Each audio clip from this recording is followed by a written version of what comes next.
The video game industry is in a very rough place right now, and we're finding out reportedly that 3 years after being announced, Microsoft's Perfect Dark reboot is in a very rough place. So obviously, I'm sure you've all heard about Microsoft and Bethesda's massive studio closures and layoffs that happened just a few days ago, and this news that's followed has not looked good for them. It says the reboot of Perfect Dark continues to have a far from perfect development, as according to the latest word on the street, the title is currently in a very rough place. Now, obviously, I am amongst the people that love Perfect Dark, don't get me wrong, but we don't need any more reboots or remakes. We need new, innovative content and gameplay mechanics, and to leave beloved games in the past where they're safe from the hands of activists and greedy companies. It's like the Knights of the Old Republic remake. I love Knights of the Old Republic. It's one of my top favorite games of all time,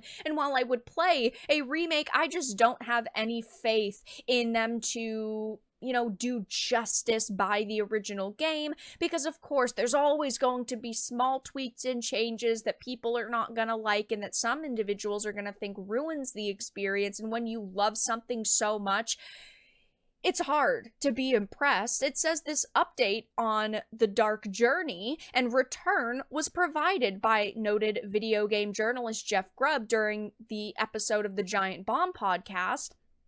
Amidst discussions of Microsoft's decision to close the studio behind Redfall and Hi-Fi Rush, he at one point expressed doubts regarding the company's potential to support the numerous titles set to be unveiled during the upcoming Xbox showcase in June, which, of course, I will be streaming. I always stream the showcases that happen in the summer. It feels like I should maybe just wait and see whether Microsoft actually supports these games instead of getting excited about a lot of this stuff. That's what I always say. Even though a company announces a reboot or a remake or a sequel or whatever it happens to be, do not get excited until you have actually seen teasers and trailers and you have seen what the product actually is, because before that, it could be in development hell and you wouldn't know until a year after it went into dev hell and they announced that it's canceled.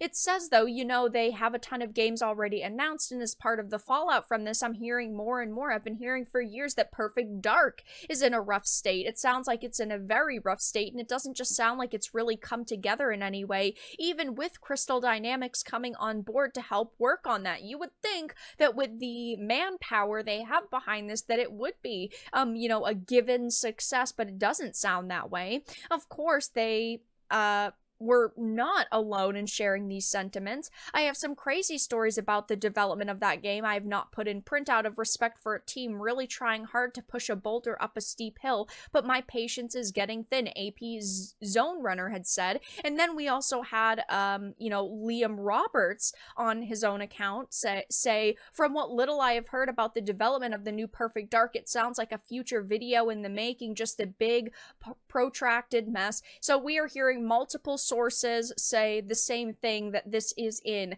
dev hell, and I'm so sad to hear that, because so many people love Perfect Dark and were very excited when they initially announced this. But after 3 years since the announcement, us hearing that it's in a bad state, plus having no real updates, it will be interesting to see if they simply just outright cancel it, or if maybe it is in a better state than these rumors claim. I personally think that it is in a very rough place and that we're probably not going to end up seeing it, but only time will tell. But for now, that's all that I really had to discuss in this video. Let everyone know your thoughts in the comments down below. If you enjoyed this, give it a like, and if you didn't, give it a dislike. I appreciate your support either way, but I will talk to you all again in the next video really soon.